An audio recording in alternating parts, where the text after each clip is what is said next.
Ok, bon, je vous propose de commencer donc ce numéro 127 des webinaires, donc le Marson, qui est consacré à un thème qu'en principe est bien connu, hein, mais que l'on m'a demandé quand même de revoir un peu pour essayer un petit peu d'analyser ce qui se passe, hein, sur le marché, un petit peu les évolutions. Il s'agit donc de ce qu'on appelle la structure des données et puis surtout de mettre l'accent sur le fait que ces structures de données ont profondément changé, on va dire depuis, allez, une vingtaine d'années, mais originelle, moi je la mets en 1991.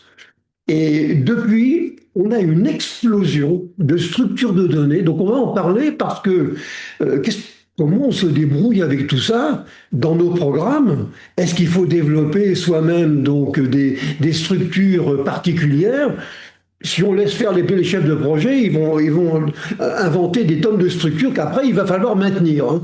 Donc il faut parler de tout ça. On va donc essayer un petit peu de rétablir, on va essayer d'établir le sujet, à savoir avec les données primitives, ce que sont les structures de données, et puis l'importance de l'implémentation ensuite donc dans les langages. Bon, donc voilà ce que nous allons passer en revue aujourd'hui. Alors, je vais partager, comme d'habitude, ça y est, voilà, j'espère que vous me voyez toujours. Donc, la grande saga donc, des structures de données, euh, étant donné que j'ai l'expérience et l'âge maintenant, j'ai vécu donc ces différentes périodes et aujourd'hui, avec mes programmeurs, je dois dire que c'est quand même très très ébouriffant, hein. Franchement, il faut arriver donc à s'y retrouver. Alors, je vais suivre donc à peu près le sommaire que vous voyez ici. Donc, on va parler de l'évolution des structures. Pourquoi est-ce que j'en parle? Et pourquoi est-ce qu'on consacre finalement un webinaire donc à ça?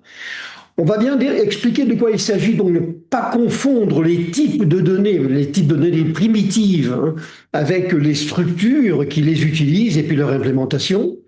On va regarder c'est quoi les principaux types enfin, les principales primitives. D'ailleurs, à ce sujet, parmi vous, j'imagine qu'il y a beaucoup de personnes qui connaissent parfaitement ce dont je vais parler, hein. Mais on fait une espèce de résumé, de révision un petit peu pour s'y retrouver. On va parler de la préhistoire du COBOL avec les fameux pictures, ce qui était donc un type de données, enfin plusieurs types de données, mais qui permettait donc de décrire dans les data divisions et dans la working storage section, donc on pouvait décrire donc les variables avec, on va dire, leur identité, de quoi il s'agissait dans nos programmes. Alors, la date clé dont je vous dis c'est 1991, et je vais vous dire pourquoi je pense que c'est cette date-là qui est importante. On va rappeler ce qu'est le concept de linéarité. Pourquoi? Parce que dans beaucoup de structures de données, je pense aux listes, je pense, vous voyez, aux sets, et des choses comme ça. Eh bien, la différence souvent, c'est la linéarité. En fait, c'est le lien qu'il y a entre deux items dans une structure. Alors, soit c'est un lien logique, on dira à ce moment-là que la structure est linéaire, on passe bien donc d'un élément à un autre, ou alors des structures dans lesquelles il n'y a aucun lien entre les items, donc c'est pas du tout la même chose. Et là, on dira que les que les structures ne sont pas linéaires. Bon, on va regarder un peu de quoi on parle au fond quand on parle de structure. Et on va parler de tableaux, de dictionnaires, hein, cher à notre ami Guido van Rossum qui les a mis en œuvre vraiment pour la première fois d'une manière vraiment efficace, justement en 1991 avec Python. On va évoquer ce que sont les listes et puis les listes chaînées, les fils, les queues en anglais, donc, et les piles, hein, c'est pas la même chose, encore c'est le même principe, mais c'est quand même pas la même chose. On va rappeler ce que sont les énumérations, bien préciser les différences qu'il y a entre les structures en arbre et les structures en graphe, hein. On va parler des tuples ou des n-tuples, et puis donc les sets. Et on va évoquer quelques structures, on va dire, alors B3, c'est pas une structure moderne, puisque maintenant tout le monde l'utilise, mais on voit arriver des centaines de structures extrêmement dédiées donc à un usage particulier, On va donc évoquer un peu rapidement trois d'entre elles. Donc le radix rope, donc la corde, hein, et puis il y en a d'autres, hein, les filtres de Bloom, etc., etc. Bon, et puis on terminera donc par le fait, est-ce que il faut laisser nos chefs de projet développer des structures de données parce que, bien dire ce qui est, ça leur fait plaisir. Hein, ça se justifie pas toujours, mais c'est vrai que c'est intéressant. Hein, on se crée une structure de données qui correspond réellement au problème que je veux traiter et plus précisément qui correspond souvent aux données métiers et à la finalité de ces données métiers dans mon entreprise. Alors évidemment, si on leur laisse la bride sur le cou, on va se retrouver avec 450 structure de données donc particulière, et j'ai des souvenirs, j'en évoquerai un particulièrement, des souvenirs pas très agréables, hein, avec enfin, c'était pas tout à fait une structure de données, mais c'était un moyen de requêter une structure de données originale, et ça nous a posé énormément de problèmes, et j'évoquerai donc de quoi il s'agissait. Alors, je rappelle donc ce que sont donc les types, les structures, hein, etc. Alors les types, ça correspond à la nature profonde des données. Hein, ce sont, quand on va évoquer des valeurs numériques, on parlera de chaînes de caractères, on parlera donc de booléens, hein, on parlera donc éventuellement de données donc complexes, hein, quand on est dans le monde de la mécanique quantique, par exemple, hein, etc. Ça, c'est le terreau sur lequel sont fondées donc les structures. Donc je dispose d'un certain nombre de données de base, on peut appeler ça comme ça, hein, et je vais donc construire donc une structure là-dessus. Bien. Je ne l'ai pas dit, mais je vais le dire maintenant. Le monde des structures de données est extrêmement mathématique. D'ailleurs, il suffit de regarder toutes les documentations et toutes les références qui nous sont proposées par les éditeurs. C'est toujours très mathématique. Alors, c'est la même chose que pour l'intelligence artificielle, hein, c'est-à-dire que où on est mathématicien soi-même, et à ce moment-là, on est à l'aise, ou on ne l'est pas, et à ce moment-là, on risque d'éprouver quelques difficultés. Bon, c'est vrai que ces structures, j'aime pas trop ce langage, vous voyez. Ce langage, je le trouve trop ésotérique et trop réservé à une certaine population. On peut parfaitement parler de structure de données, d'un tableau, sans nécessairement vous voyez, dire ce que c'est qu'une matrice ou ce que c'est qu'un tenseur. De toute façon, je vais vous dire, une structure de plus de deux dimensions, hein, une matrice, on parlera de tenseur, mais je vous assure que la théorie, les mathématiques, le calcul tensoriel, c'est quelque chose d'incompréhensible, même pour les mathématiciens. Alors il faut y aller avec beaucoup de prudence, ce n'est quand même pas très très simple. Bon, voilà, donc ça c'est la nature, c'est la nature des données. Par exemple, en Java, il y a 7 types primitifs de données. Bon, les langages, en implémenteront certains, peut-être pas, de plus ou moins, ça dépendra donc du compilateur et de celui qui écrit, ou de l'entreprise qui écrit donc le compilateur. Cela dit, attention, il ne faut pas confondre la nature des données, donc les fameuses données primitives, avec la manière de déterminer le type. C'est-à-dire qu'on pourra déterminer, par exemple, si le type est statique, dynamique, faible ou fort, hein, mais il ne faut pas confondre. Autrement, il ne faut pas confondre le qui décide que l'on est en face d'un certain type, voyez, par rapport à la définition, au typage natif.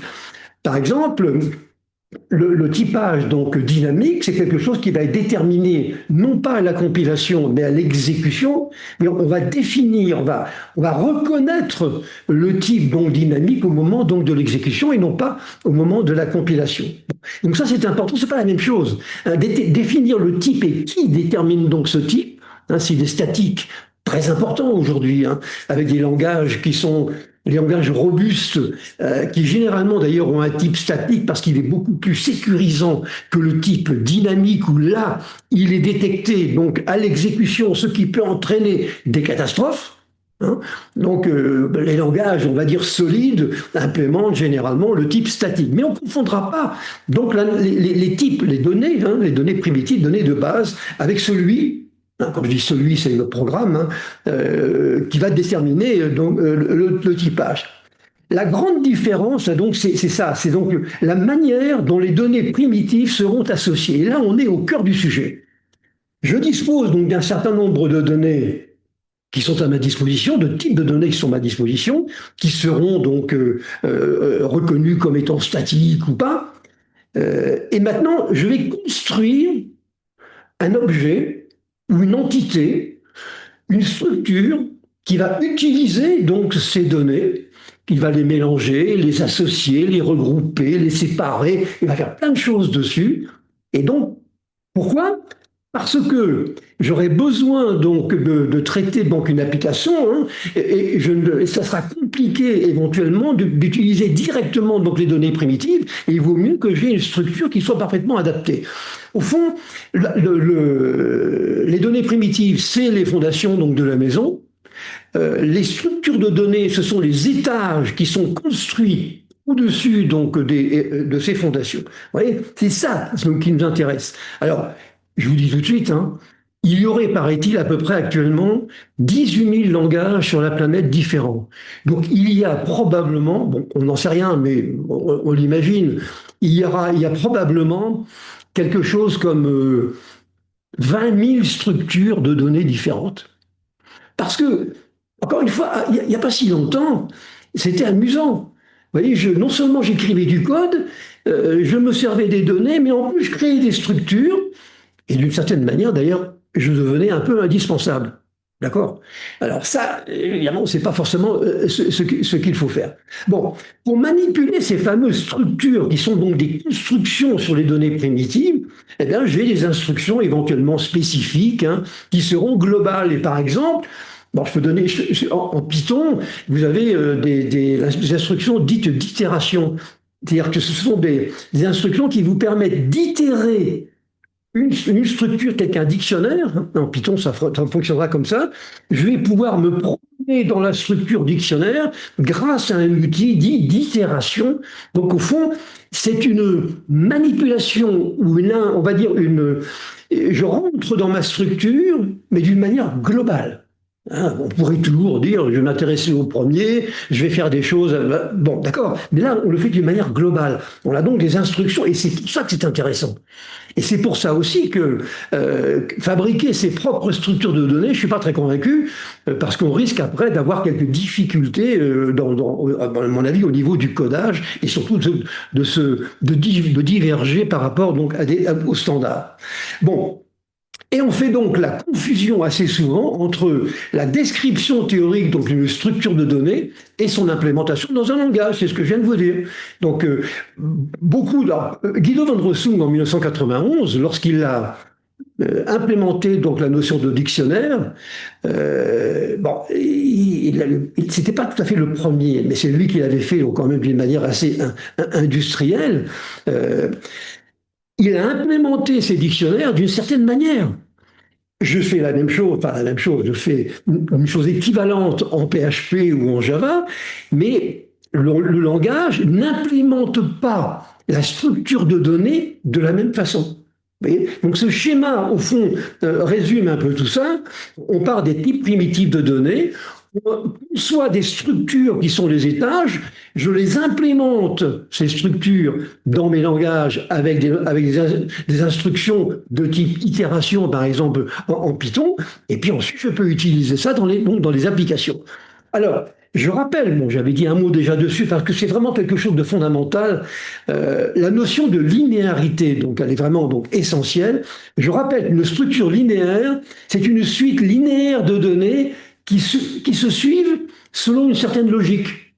Vous voyez, on pourrait dire qu'il y a un lien entre les différents items, alors que dans une structure qui n'est pas linéaire, eh bien, il n'y a aucun lien entre les items. Ça, c'est très important, parce que la manière dont la linéarité et la non-linéarité est prise en charge et implémentée dans les langages, parfois peut provoquer donc des confusions. C'est pas toujours évident à s'y retrouver. On va simplifier au maximum linéarité des liens logiques entre les éléments d'une structure. La non-linéarité, c'est qu'il n'y a donc pas de lien. On va avoir des exemples de tout ça.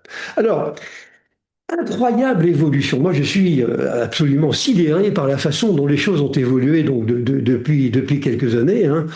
Je dis, j'ai connu donc la programmation en COBOL, et après tout, j'en suis pas mort, hein. Bon, j'ai quand même été très malade, hein, mais j'en suis pas mort. Euh, Au fond, alors ceux qui ont fait du COBOL parmi vous, donc tout de suite, ça va vous rappeler donc des souvenirs avec les fameux pictures, donc les PIC. Alors, je vous ai mis ici vous voyez, quelques exemples donc de les fameux pics qu'on avait partout dans nos programmes et en particulier dans nos data divisions. C'était quand même quelque chose, on va dire, relativement basique, hein, comme solution. Voilà, on pouvait écrire par exemple des nombres entiers non signés. Alors, c'était pic 9. Si le nombre faisait donc 6 caractères, hein. On avait donc des nombres signés, ben, on mettait un petit S devant le 9, entre parenthèses, le nombre de caractères. On avait des nombres décimaux. Les nombres décimaux s'écrivaient pic, toujours pic, hein, pour picture. Donc, par exemple, 9, 6, V, 9, 9, ça veut dire quoi? Eh ben, c'est-à-dire que j'ai 6 chiffres avant la virgule, j'ai ma virgule, et ensuite j'ai 2 chiffres après la virgule. Les nombres décimaux. Bon, d'accord. Et puis on avait également donc des nombres décimaux donc signés. Ça se retrouvait donc dans les data divisions. Là, vous avez un morceau donc de data division qui avec ces fameux niveaux, hein, 01, 02, 03. Là, vous avez le niveau personne avec le nom, le prénom, la date de naissance qui elle-même est implémentée avec un troisième niveau qui est celui du jour, le mois et de l'année. Bon, je veux dire, c'est pas très compliqué donc à comprendre. Et à la limite, on n'avait que ça. Et tenez-vous bien, contrairement à ce qu'on s'imagine, il y a beaucoup de programmes COBOL qui continuent de fonctionner comme ça, avec ça, et qui ont été écrits dans les années 70-80 et qu'on continue allègrement d'utiliser. Une contradiction absolue avec la réglementation d'aujourd'hui, puisque on mettait dans les fameux pictures des choses comme un booléen, ou plutôt non, un entier, par exemple 0 et 1. On disait, eh ben, 0, c'est que le client est sympathique, 1, il n'est pas sympathique. Alors évidemment, j'ai pas le droit de faire ça aujourd'hui, mais dans tous les programmes, il y a ça maintenant. Dans toutes les entreprises qui avaient une activité commerciale avec leurs clients, on mettait des choses qui étaient pas très correctes, hein. Vous voyez, donc c'est l'équivalent donc d'un type booléen. Alors, 91, moi je pense que c'était donc une évolution que l'on doit donc à Guido van Rossum, qui est donc le créateur donc de Python. Plusieurs raisons. D'abord parce que c'est à cette époque-là où on va dire les créateurs de langage et ceux qui écrivaient donc les compilateurs se sont libérés du joug d'IBM. Il faut savoir qu'avant, IBM exerçait, je ne vais pas dire un chantage, mais il exerçait quand même une pression extrêmement forte, non seulement sur les utilisateurs, mais également les partenaires des utilisateurs, donc les prestataires susceptibles de fabriquer des compilateurs. Alors qu'à la limite, il y avait que IBM qui le faisait. Enfin, donc, il y avait une pression forte. À partir du début des années 90, on a senti quand même une libération, une respiration donc de ces créateurs de langage. Alors auparavant, s'il y avait 3 ou 4 langages avec Fortran, le COBOL, etc., il y en avait quelques-uns. À partir de là, alors là, ça s'est mis à partir dans tous les sens. Et je vous dis, aujourd'hui, il y a à peu près, on estime qu'il y a à peu près donc 18 000 langages. Alors pourquoi ça, c'est une première chose. La deuxième, c'est que c'est l'imagination. Et que l'imagination n'est donc plus bridée. Et tout le monde, et en particulier dans le monde open source, tout le monde s'est mis à fabriquer des outils, des langages, des bases de données, des langages de requêtage pour aller scruter donc les bases de données. On s'est mis à faire tout ça. Et donc ça a fait foisonner et complètement exploser. Et c'est pour ça que je parle d'explosion donc des structures de données, des structures d'aujourd'hui. Alors, on a pourquoi cette évolution nativement? Pourquoi? D'abord parce qu'il y a eu deux grands besoins. On avait d'abord le besoin, progressivement, de traiter mémoire des gros volumes de données, ce qu'on ne faisait pas nécessairement avant. Et puis on a le deuxième problème grave qui n'était pas traité avant correctement, c'était celui du requêtage des bases de données. Bon. Et ça, donc, oui, des grosses bases de données, on était habitué à avoir du DL1 ou quelques bases de données comme ça, mais on n'était pas très à l'aise avec ce genre de choses, en particulier donc des très gros volumes de données qu'il fallait traiter. On a vu arriver des nouvelles applications, donc avec justement qui ont induit donc des bases de données nouvelles, hein, avec des techniques de navigation et de requêtage qui étaient adaptées. Hein, on a des choses nouvelles, donc adaptées. Je pense entre autres aujourd'hui aux objets, donc aux capteurs, hein, les fameux sensors IoT, et puis l'intelligence artificielle. On a vu arriver des médias nouveaux. Alors ça, le son et la vidéo, il ne fallait pas demander à Cobol de traiter ça. Hein. Ça, pour lui, c'était quelque chose qui était impossible. Hein. On était à l'époque dans le strict respect de l'alphanumérique. Là, on voit arriver des sons, des images, et vous voyez, ça n'a plus rien à voir. Bon, des médias nouveaux, je l'ai déjà dit, mais ça s'applique également ici. On a vu la puissance des machines est devenue absolument considérable, et donc elle a permis justement d'envisager, de fabriquer donc, des techniques de traitement, en particulier sur la gestion des bases de données, tout à fait innovantes. Et sans cette puissance, on n'aurait pas pu le faire. Donc c'était un critère qui a permis donc d'avancer et de faire des progrès là-dedans. La fameuse diversité de langage, je vous l'ai dite, hein, quelques contraintes supplémentaires qui sont arrivées maintenant, pour lesquelles les structures de données n'étaient pas adaptées. C'était par exemple donc les problèmes de sécurité qui étaient donc essentiels. Hein, c'était un peu n'importe quoi. Et puis, il y a également des architectures nouvelles. Alors, je parle de l'architecture applicative. À partir du moment où vous avez des données qui sont réparties ou qui sont distribuées, hein, je rappelle que ce n'est pas la même chose, eh bien, les structures de données doivent s'adapter. Hein, et en particulier, traiter les aspects sécurité. Donc, on va inventer des structures de données. Donc, tout ça, ça a fait que il y a eu un mouvement, un tsunami qui est parti, on va dire, du début des années 90 et qui continue aujourd'hui. On est toujours sur une vague, sous une vague qui est très très haute. Bon. Alors, nous continuons. Alors, maintenant, on va progresser d'une manière logique, nous aussi.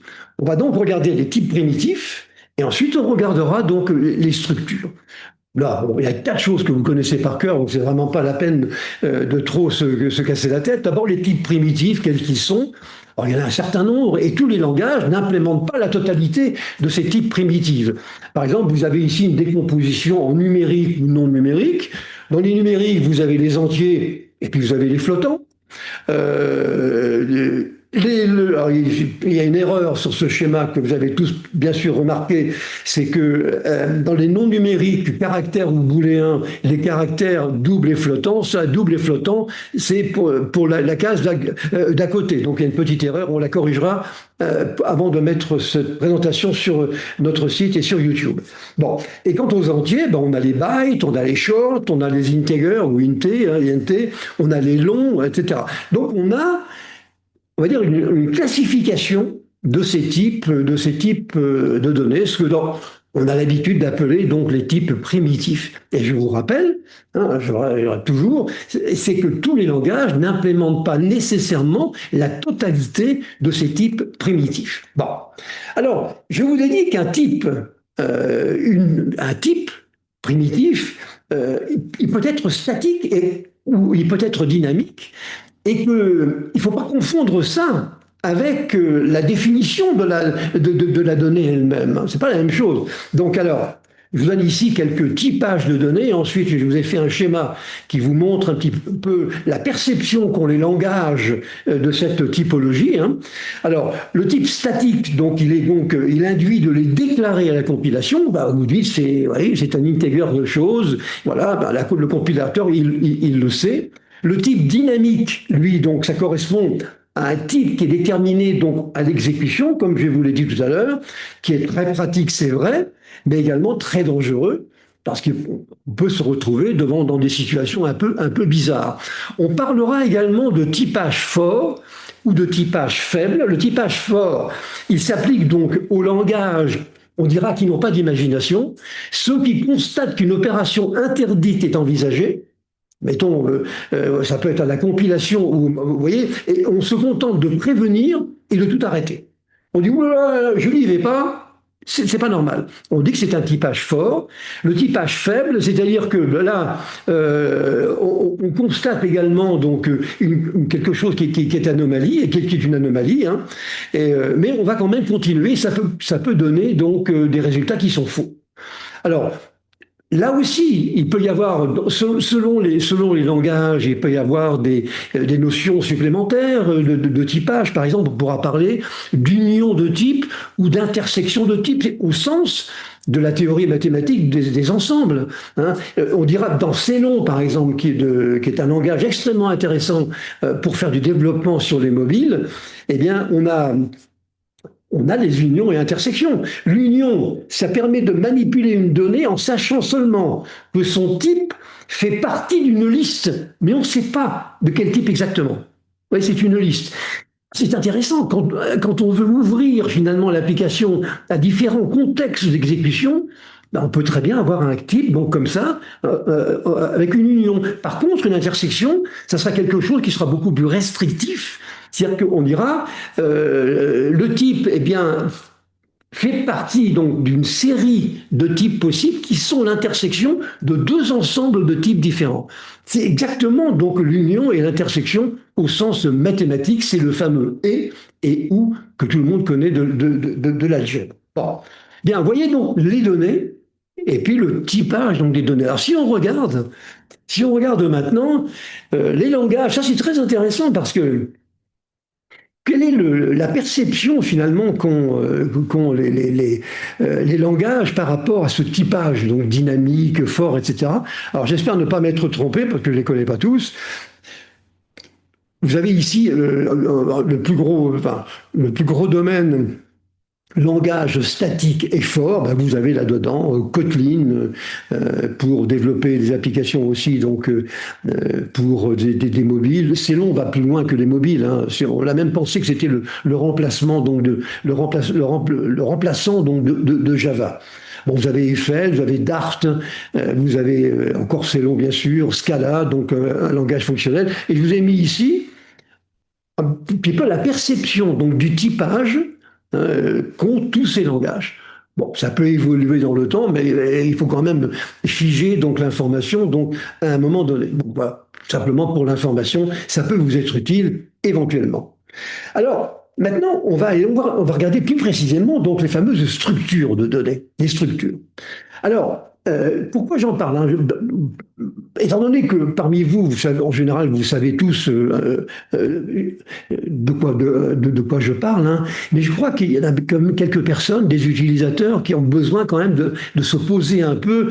Et donc, moi, je pense que c'est bon du point de vue de la culture générale, c'est bon pour se comprendre entre nous et éventuellement donc avec des fournisseurs, un fournisseur qui va arriver avec un langage un peu ésotérique et des structures de données qu'on connaît mal, on risque d'être un peu dépendant de ce fournisseur. Donc, un petit peu savoir de quoi on parle.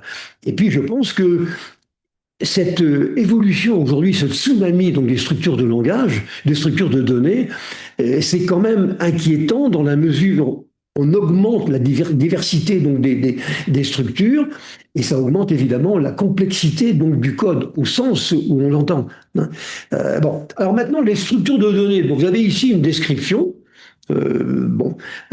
Première décomposition entre linéaire et non linéaire.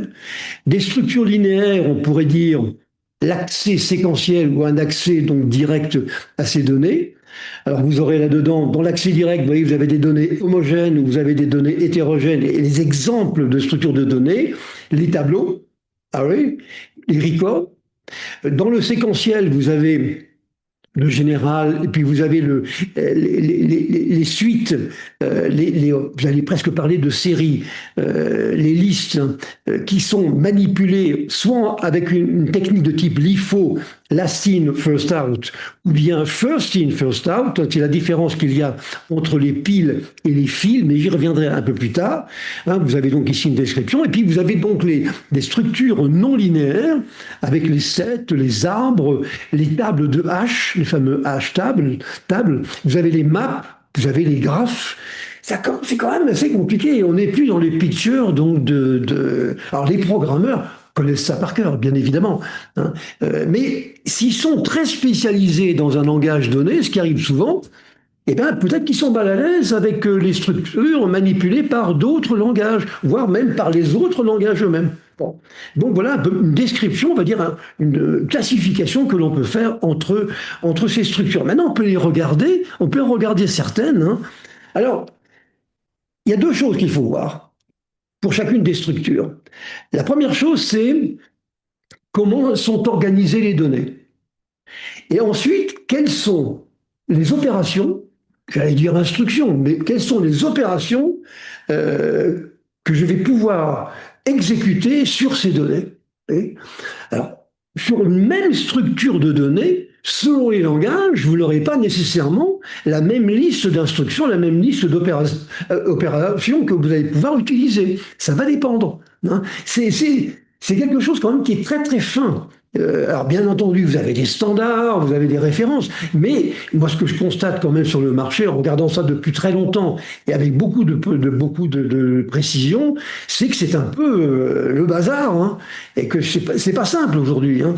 C'est peut-être l'une des raisons pour lesquelles on ne programmerait plus donc en interne. Alors un tableau, c'est une structure de données qui est une séquence finie d'éléments, hein, auxquels on peut accéder par leur position, par un indice, par un index, si vous préférez, dans la séquence. En général, mais ce n'est pas toujours le cas et ça dépend du langage, les tableaux donc, ont des éléments du même type, mais c'est de moins en moins le cas maintenant. Typiquement, l'allocation mémoire des tableaux, eh bien, elle est contiguë en mémoire, mais c'est pas non plus une obligation. Alors, si c'est contigu, c'est quand même plus facile, et disons que ça peut poser éventuellement moins de problèmes à l'exécution. La taille des tableaux, elle peut être fixe ou s'adapter d'une manière dynamique, ça dépendra également donc des langages, et on peut avoir donc des tableaux à une, deux ou n dimensions. Et alors on a l'habitude de parler de vecteurs à une dimension, de matrices au sens mathématique du terme à deux dimensions, et on parlera éventuellement donc de tenseurs donc au-delà de deux. Mais c'est vraiment très restrictif, hein. Tenseur, c'est quand même bien autre chose, c'est quelque chose d'assez compliqué. Et je sais que parmi vous, il y a un brillant mathématicien, j'espère qu'il est de mon avis sur ce plan-là. Moi, j'ai des souvenirs épouvantables sur l'analyse tensorielle. J'ai jamais rien compris en fait, et pourtant théoriquement j'étais mathématicien. Une structure, donc un tableau, un vecteur si vous préférez, donc avec les indices, l'index qui commence à 0, etc. Et puis les éléments, c'est le contenu. Alors quelles sont les opérations qu'on peut exécuter donc sur ces tableaux? On peut lire une valeur qui correspond à un index, on peut mettre à jour la valeur la valeur d'un item qui correspond donc à un index, on peut insérer une nouvelle valeur et on peut en supprimer une. Alors par exemple, en Python, hein, j'ai tout à fait la possibilité d'avoir des tableaux. Par exemple, ici, j'ai un tableau que j'ai appelé donc mes fruits. Ça s'écrit comme ça, avec, vous voyez, avec un crochet, banane, virgule, pomme, orange, etc. Je vous ai mis comment ça s'écrit en JavaScript, hein, avec const, mes fruits, etc. En Java, il faut mettre un string ici devant, et donc c'est un petit peu différent. Vous avez des crochets et non plus, donc vous avez des accolades, pardon, et non plus des crochets, et puis vous avez l'équivalent. Donc en C++, tous les langages manipulent bien entendu donc les tableaux, mais c'est une structure comme une autre. Et puis à la limite, si vous n'êtes pas satisfait du comportement d'un tableau, rien ne vous empêche de l'écrire un compilateur qui va travailler d'une façon un petit peu différente, hein, avec des tableaux, mais on va dire avec des opérations différentes, un comportement donc différent, avec le risque bien sûr que cela donc induit. Bon, des tableaux. Quand on parlera de tableaux associatifs, ce sont des tableaux. Alors, ce sont en général, pas même, c'est toujours des très grands volumes. Alors, quand vous avez une liste d'items, de valeurs, où vous en avez 15 milliards ou 100 milliards, bon, imaginez que vous ayez 100 milliards comme ça de valeurs. À chaque valeur, à chaque clé, enfin à chaque index, hein, correspond une valeur. Ici, j'ai pris un exemple qui est celui donc des musiciens, des compositeurs, et un compositeur, vous avez Vivaldi, Beethoven, etc., Debussy et compagnie, et ils ont tous composé donc des œuvres, des grandes œuvres. Si j'en ai 100 milliards comme ça, et que je cherche ce qu'a composé donc Debussy, il faut que j'aille scruter tous les éléments, toutes les clés, pour voir si c'est Debussy ou si c'est pas Debussy. Et quand je tombe sur Debussy, alors là, hop, je vais chercher donc l'œuvre qu'il a donc composée. Alors, au minimum, ou en moyenne plutôt, pour être plus précis, en moyenne, je dirais, je vais scruter la moitié donc de mes clés, ce qui correspond à ce qu'en mathématiques on appelle l'espérance mathématique, c'est-à-dire la moitié donc des items.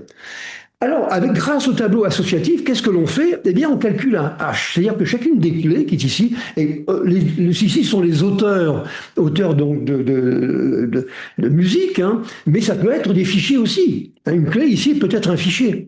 Donc, vous avez donc les auteurs et on calcule un H, c'est-à-dire le H est une fonction mathématique qui traduit quelque chose en une signature qui est courte.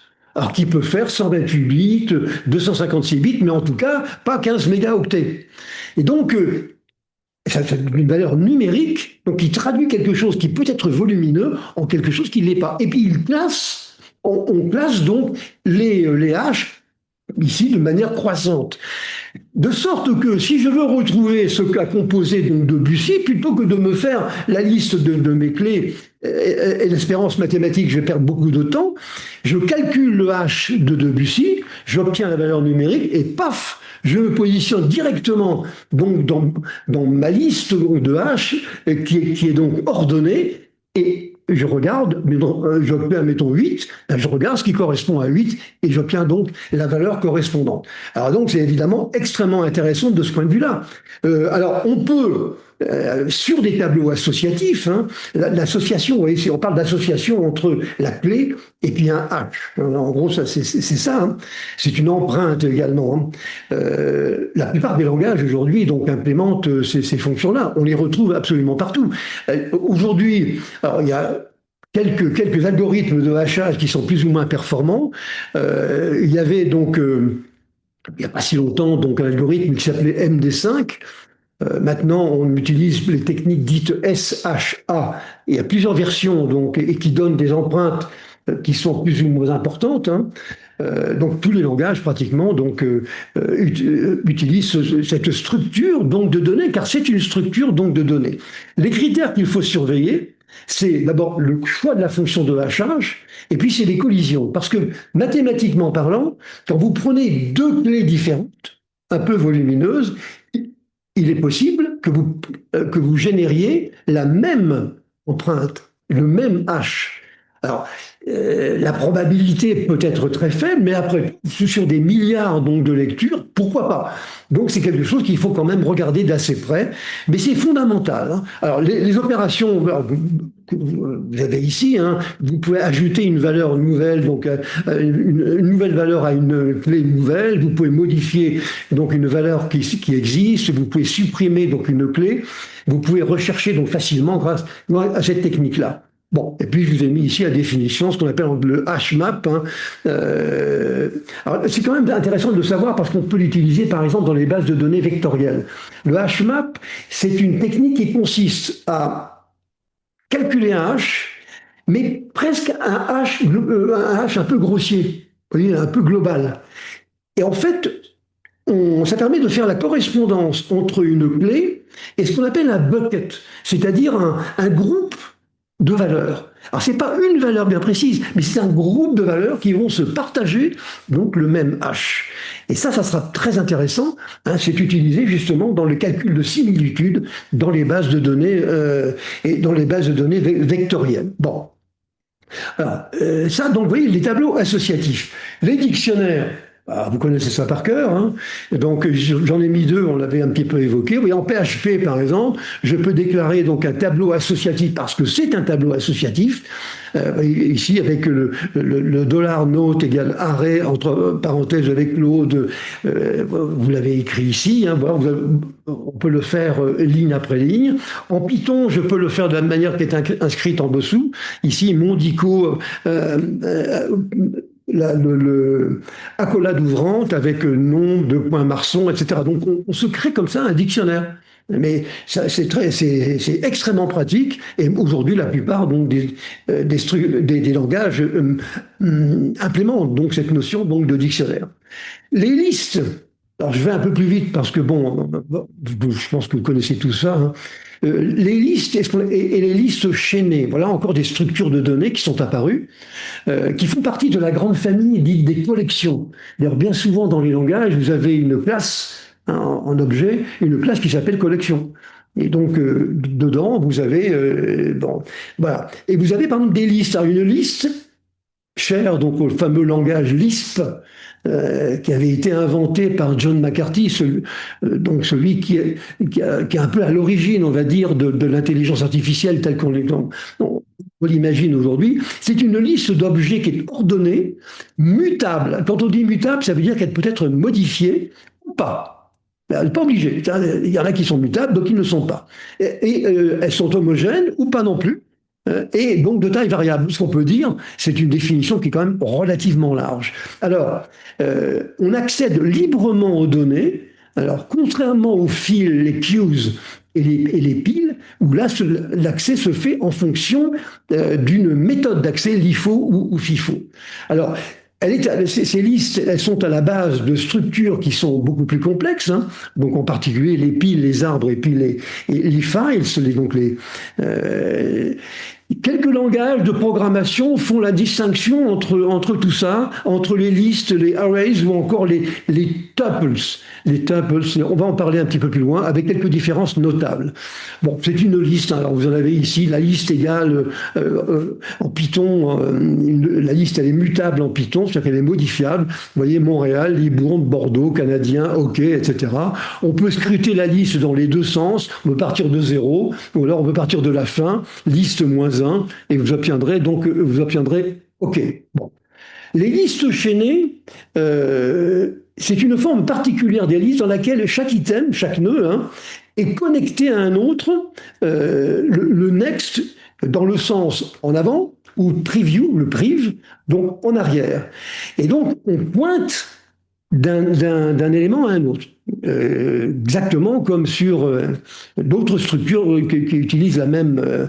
alors, par rapport à un tableau, parce que c'est là où la comparaison se fait, on peut ajouter ou supprimer donc un élément sans tout remettre en cause. On peut insérer, c'est ce que j'ai voulu montrer ici avec le 8 qui a la couleur verte ici, et en plus le stockage n'a pas besoin d'être continu. Alors, donc si vous voulez les listes, c'est une succession.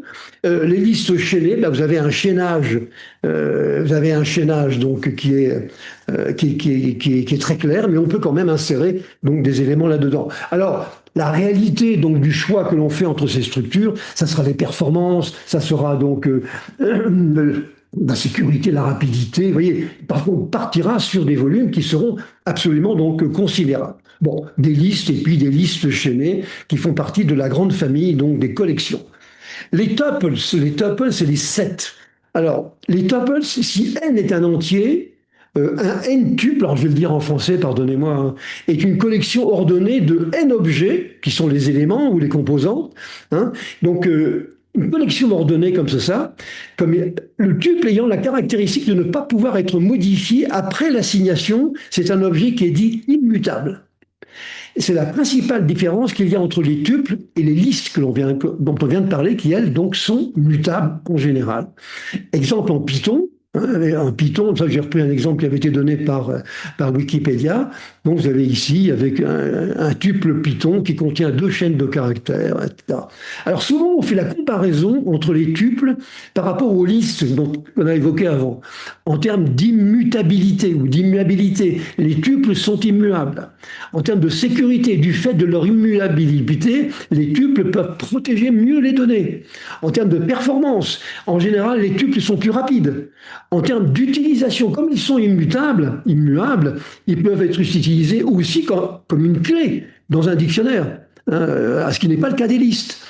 En termes de lisibilité du code, l'usage donc des tuples, elle peut améliorer la lisibilité et la compréhension donc du code. Les sets, à l'inverse, c'est un ensemble de valeurs sans ordre défini qui ne contient pas de données en double. Ça, c'est la différence. Hein. Et contrairement à la plupart des autres collections, les ensembles sont les sets, la traduction donc, par le mot ensemble, sont plus utilisés pour tester l'appartenance d'une valeur à cet ensemble que pour en extraire des données. Alors, qu'est-ce qui fait la différence entre les tuples et puis les sets? Un tuple peut contenir de multiples instances d'un même élément. Par exemple, 1, 2, 3, 3, c'est différent de 1, 2, 3. Alors que pour un set, 1, 2, 2, 3, c'est pareil que 1, 2, 3. Les éléments d'un tuple sont ordonnés 1, 2, 3, c'est différent de 3, 2, 1. Et un tuple a un nombre fini d'éléments, alors qu'un set, lui, un ensemble, ou un multiset aussi, peut en avoir une infinité. Bon, un petit peu, donc voilà encore une structure, sachant bien évidemment que si vous ne pratiquez pas donc, couramment ce genre de choses, dès ce soir ou dès ce midi, vous allez vous précipiter là-dedans parce que c'est vraiment passionnant. Alors les piles maintenant et les fils. Alors, les piles, ce sont des structures qui sont très connues de ceux qui écrivent, donc des compilateurs et puis des interpréteurs. On peut entasser les données au fur et à mesure de leur arrivée. Une structure donc particulière. Et seule la dernière donnée, celle qui se situe en haut de la pile, est visible. Tout comme peut l'être un empilage d'objets. Le dernier cache l'avant-dernier, c'est évident. Alors, elles sont basées sur le principe du LIFO, parce que le dernier rentré sera le premier à sortir. Ben oui, puisqu'on n'a accès qu'à lui. Alors on peut savoir si une pile est vide, on peut empiler un nouvel élément par une instruction qu'on appelle un push. On peut récupérer l'élément au sommet de la pile tout en le supprimant. On dit qu'on va le dépiler et on fait un pop. On peut accéder à l'élément situé au sommet de la pile sans le supprimer. Voilà. On peut connaître le nombre d'éléments présents dans la pile, c'est donc la taille. Et le compilateur, c'est vrai, se sert des piles pour évaluer une expression donc mathématique. Les piles, c'est vraiment l'un des fondements mathématiques, on va dire, de la science mathématique appliquée à l'informatique. Ça, c'est quelque chose qui est je vous assure, si vous entrez dans le détail de ces technologies-là, je vous assure, c'est pas évident du tout. Alors, quant aux files d'attente, les queues, une file d'attente, c'est un concept qui est assez proche finalement d'une pile. C'est une pile qui est mise à jour non plus en LIFO, last in, first out, mais en FIFO, first in, first out. Donc, le premier arrivé et le premier à quitter la structure.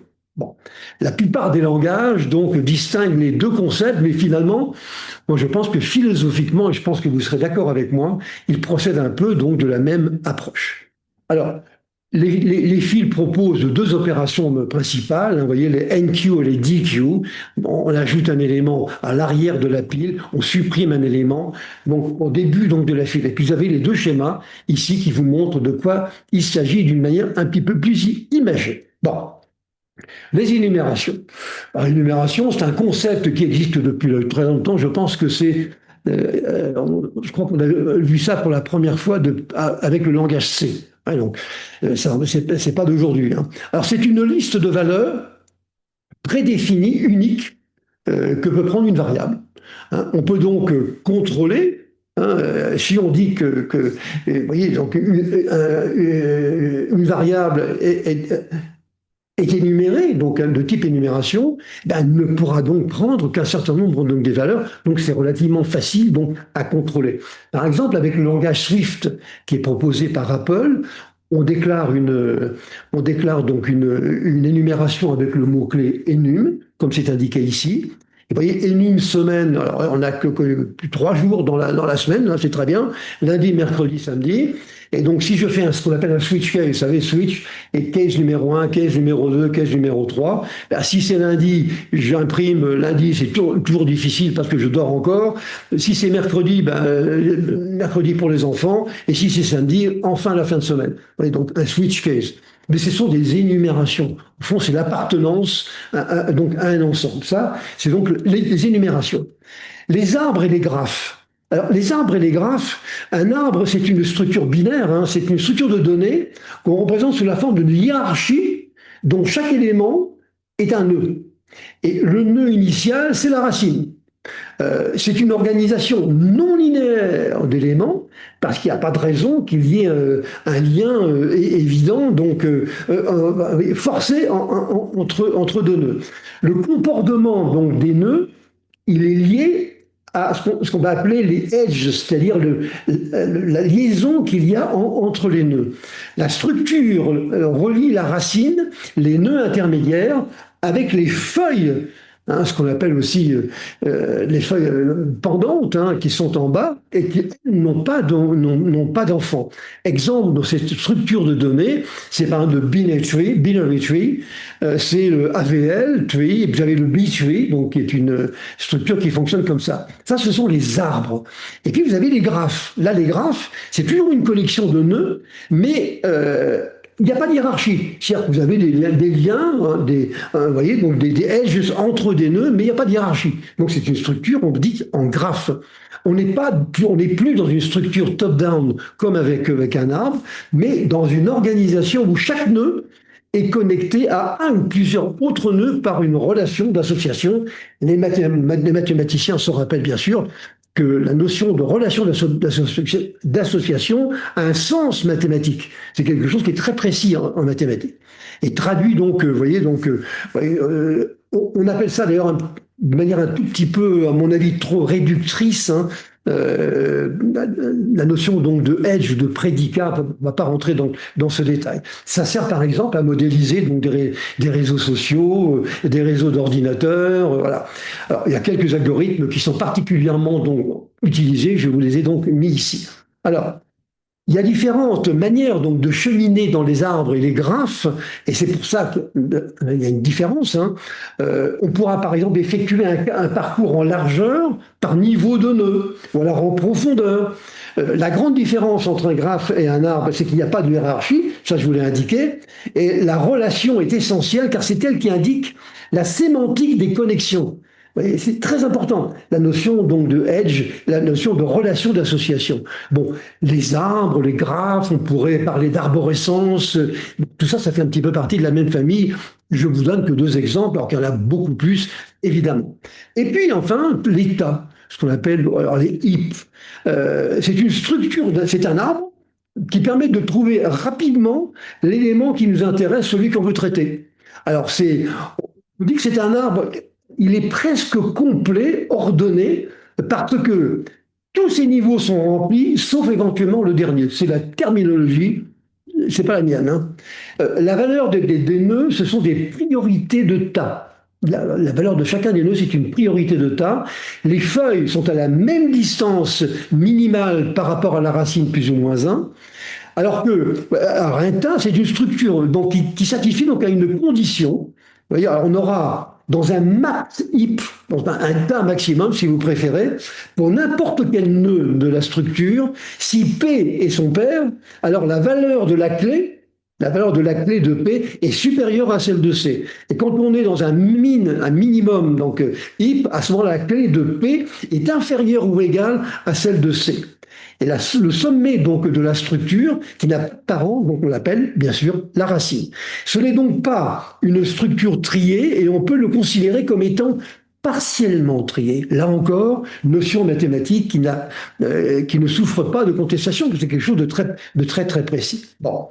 Les fameux tas, voilà un exemple. Et puis alors après, je vous ai mis ici, pour la beauté du geste, je vous ai mis ici quelques exemples. Alors, les fameux B-tree, donc un système de classement qui est adapté donc à un ensemble très volumineux donc de données, avec chaque nœud est branché sur de nombreux liens enfants. Au maximum, en général, c'est de 16. Hein. Ce qui va réduire, on va dire, la profondeur, puisqu'on peut en avoir 16 par nœud, ça réduit finalement la profondeur. Et pour chacun des nœuds va donc trier, puisqu'il peut avoir jusqu'à 16 valeurs, eh bien elles sont triées. Donc c'est assez facile de retrouver finalement un élément. Ici vous avez un petit gif animé qui vous montre comment ça fonctionne, et en bas vous avez à partir d'un index comment vous retrouvez facilement. Ça c'est très adapté à des très gros volumes. C'est une structure que tout le monde utilise maintenant. Et puis je vous en ai mis des un peu plus farfelus. Par exemple, le radix tree. Alors, pas trop traduire le mot radix. Moi, j'aime bien le mot radical. Mais bon, le mot racine ne me plaît pas trop parce qu'il est déjà utilisé. On appelle ça également donc l'arbre, la structure de Patricia ou la structure dite Kribit. Là encore, c'est fait pour assurer des recherches sur des clés qui ont des parties communes. C'est ça le radical ou le préfixe, on va dire. Alors, contrairement donc à un arbre classique où chaque nœud stocke, mettons, un caractère, la structure stocke plusieurs caractères qui peuvent constituer une racine ou un préfixe pour les nœuds suivants. Et donc on chemine, c'est une manière donc, de cheminer très rapidement donc, dans la structure. Alors ici, par exemple, sur le schéma de droite, on voit donc un arbre classique qui lui aura à gauche des nœuds différents pour chacune des lettres, pour les mots cat, car et cup, alors qu'un arbre radical sur la droite, un radix tree, il combinera donc les lettres dans un même nœud à chaque fois que ce sera possible. Alors c'est vrai que c'est quand même... Alors, il y a des langues qui sont plus ou moins adaptées. Voilà, l'anglais est quand même plus facile que le français. Mais c'est une façon de répondre à un problème de cheminement dans des volumes très élevés, avec des textes très volumineux, et dont les mots peuvent se partager donc des préfixes. Bon. Et puis je l'ai mis également donc le rope, c'est donc la corde. Hein. C'est là encore, c'est pour traiter des gros volumes de données textuelles et ne pas tomber dans les problèmes. J'ai dit le piège, mais c'est des problèmes, on va dire, de modification et d'insertion quand il y a des volumes importants. Alors c'est donc, elle est constituée cette structure de chaîne de caractères plus petite que le texte complet et donc finalement plus facile à manipuler. Alors, je vous suggère de regarder, si vous voulez, comment ça fonctionne. Hein. Ici, vous avez un découpage. Vous voyez, par exemple, ici, le chiffre le nombre 28 qui est dans la racine, en fait, il correspond à 9 plus 4, 13, 20, et 13 et 8, 21 et 7, 28. Alors, c'est un peu bizarre parce que les nœuds intermédiaires, on stocke là-dedans, en fait, c'est quelque chose d'un peu particulier. Mais si vous voulez regarder, c'est l'une des solutions. Hein. Ce sont des chaînes ici qui sont immutables, donc non modifiables, et donc on en parle beaucoup. On parlera donc de rope. Et puis il y a d'autres structures originales. Il y a des filtres de Bloom, il y a cup ou hashing. Vous avez l'arbre des suffixes. Vous avez quand même vraiment beaucoup de solutions donc, qui existent actuellement. Bon. Maintenant, je termine par ça. Je vais terminer par le fait que, alors, vous voyez, il y a plein de structures, il y en a des milliers de structures.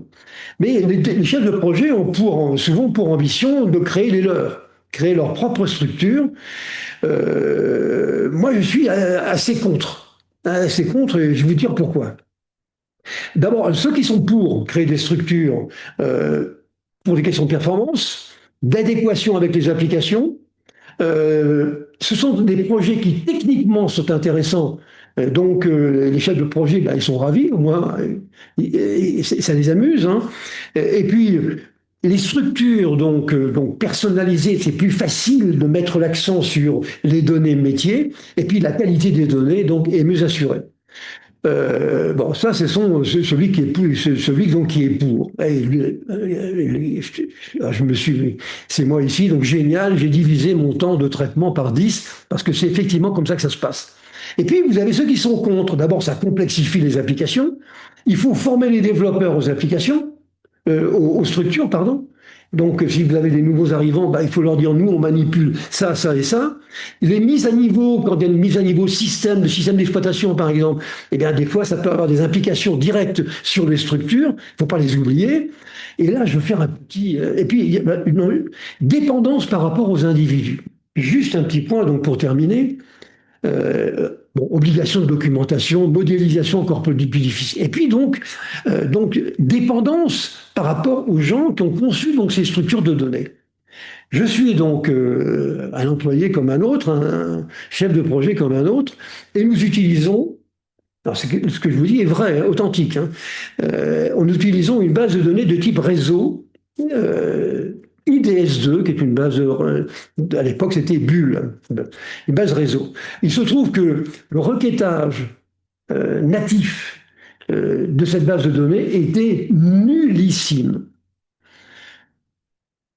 Nous avions dans notre équipe, pas dans la mienne, mais dans l'équipe système, il y avait une personne, une dame, qui a dit, ben moi, ne vous inquiétez pas, je vais écrire un système donc, de requêtage particulier sur cette structure de données, en assembleur, bien sûr, et vous allez voir, ça va marcher. Bon, effectivement, elle a fabriqué donc son utilitaire, et puis on s'en est servi.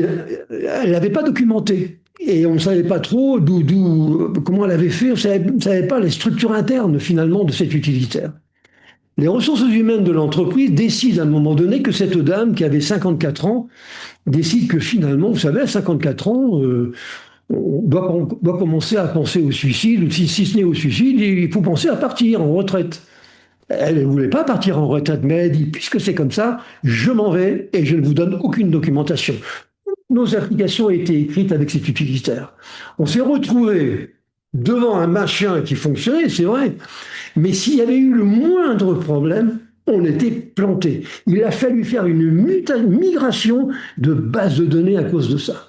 Donc, si vous voulez, la personnalisation des structures et puis rajouter des fanfreluches à droite et à gauche, si je suis chef de projet, ça va m'amuser.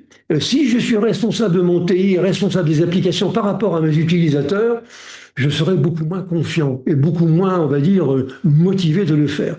Mais ça, c'est parce que j'ai payé, si vous voulez, pour avoir cette opinion.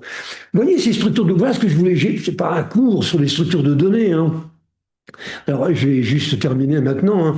Alors...